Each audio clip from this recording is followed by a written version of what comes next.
increasing access to healthcare in rural communities.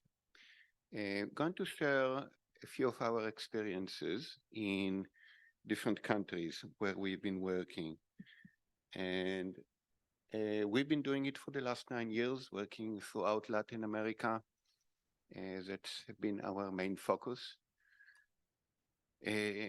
Lots of hours on the ground and a different approach than I think what we earlier heard about Nigeria.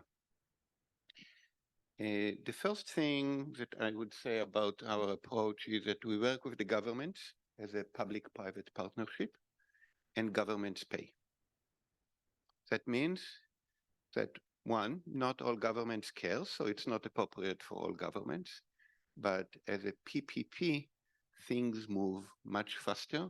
And when the government puts money in, they care and things move. And that's a different model. It moves much faster. I was smiling a little bit when you mentioned we meet every 2 months. Well, over here, like in Guyana, in Mexico, there are weekly review meetings of what was the usage, what's the problems, what's happening in every community. And that's just a different model. When there is money behind it and the government, and usually it comes from the top in the government, president, minister of health in the state, or governor of the state, things move. And the second point is what we work is we bring together and solve problems. Everything from digital health devices, connectivity that often needs to be provided in those places, basic computer training, operating procedures, standard operating procedures, everything beginning to end is the model of work with the government. And the other point is we are trying to really embrace existing healthcare processes and personnel and people. We don't provide our own doctors. We help train the government doctors in the big hospital or in the regional hospitals on how to provide telemedicine. When you do it this way and you minimize the amount of change to the existing processes, it's much more receptive and it makes it all sustainable. So I would like to share one lesson, and I'm going to dive into it and explain it in a couple of slides about that I would say is the most important lesson I learned. And before I present it, I'll just give you a background. I'm an ex-Apple executive. I've been building with technology solutions since I was 17 years old. So my craft and what I bring into this started from technology. So the lesson is amazing technology is required, but never, never, never sufficient. And in the next few slides, I'm going to dive into those two areas, both the required technology, as well as what are the things in addition to technology. And I'd like to start with them. What's the first most important thing needed to provide rural healthcare in developing countries? And when I say rural, I'm talking 8 hours in a boat in the middle of the Amazon to get to a community where you are only on solar panels and Starlinks. Community health worker. An 18-year-old, 20-year-old person who becomes what we call the heart and hands of the healthcare, not AI, AGI, human intelligence, human compassion.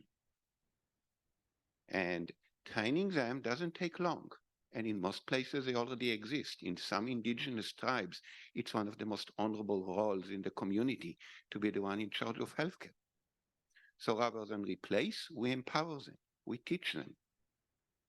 And they learn how to hold their hands and operate a tablet. And guess what? Most of them already have smartphones that sometimes they use when they have somehow connectivity.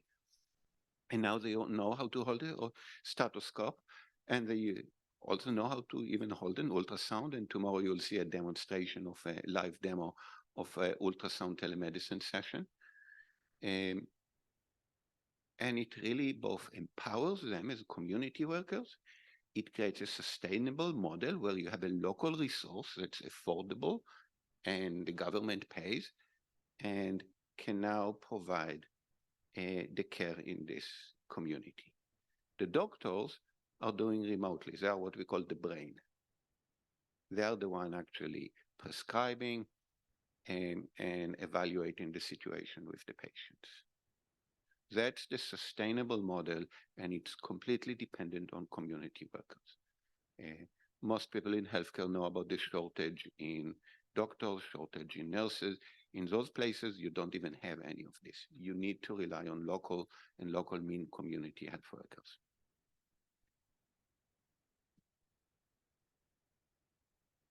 I mentioned the leadership. Without an active support from the leadership, it doesn't happen. And this needs to be on the minister level, the president level, the governor level. And that's what the money represents, is yes, that's important. What they got in some of those countries is that this is a huge political benefit. Being able, and there are like documentaries made on us in multiple countries, for a minister of health to go and launch this service in a community is a political asset. And, you know, they do it mostly because they care, but there is a political value in doing it. And the Tushaus, the head of the tribes in each communities, are continuously asking for it. Multiple times I've gotten phone calls from customers, from the minister over the weekend, or when they were visiting some rural communities, going and saying, we just visited the communities and they asked and they complain about healthcare, please come and help. And that's what we do.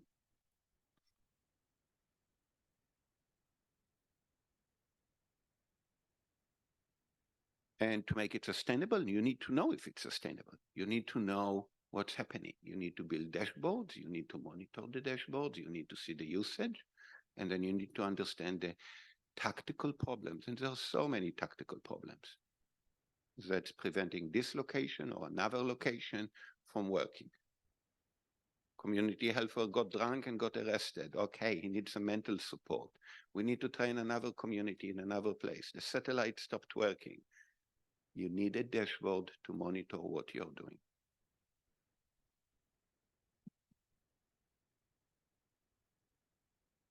So once you have those components, you still need a technology piece.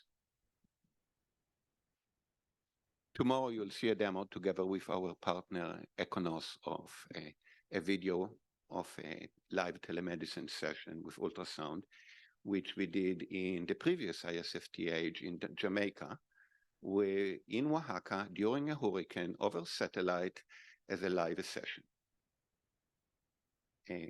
That's not easy to do.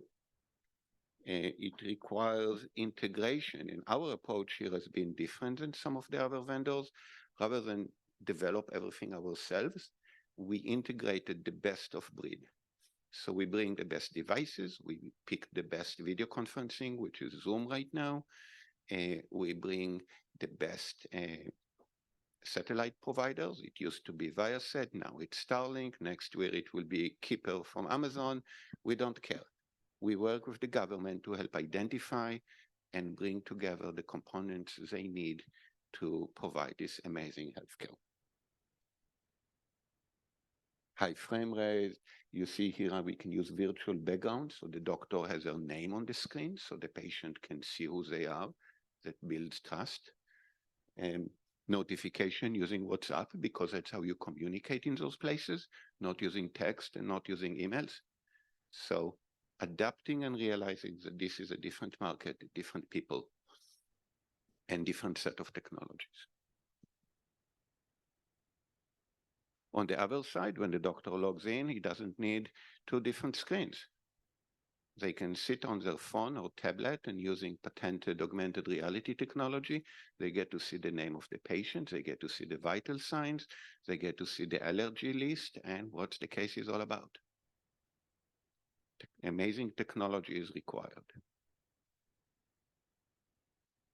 And last, managing a deployment. Every location might have slightly different. You needed to ship a replacement unit. The replacement is a different model. This is a different region that requires different setup, different clinics, different set of doctors. So having a back end, what we call a deployment management service cloud that let you go location by location, configure it, manage it, change it, adapt it, is a crucial part of successful deployment for rural community telemedicine.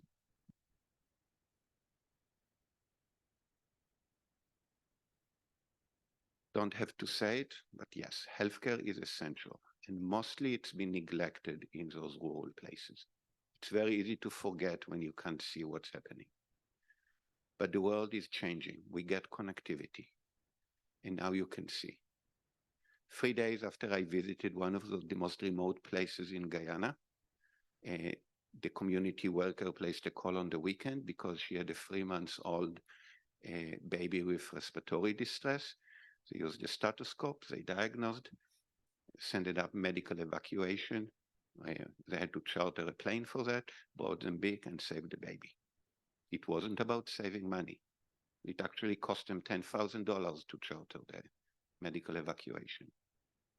But they delivered on healthcare equity. And that's what I'm happy to help them do. And if you have any questions, stop by and I'll be glad to dive deeper. Thank you.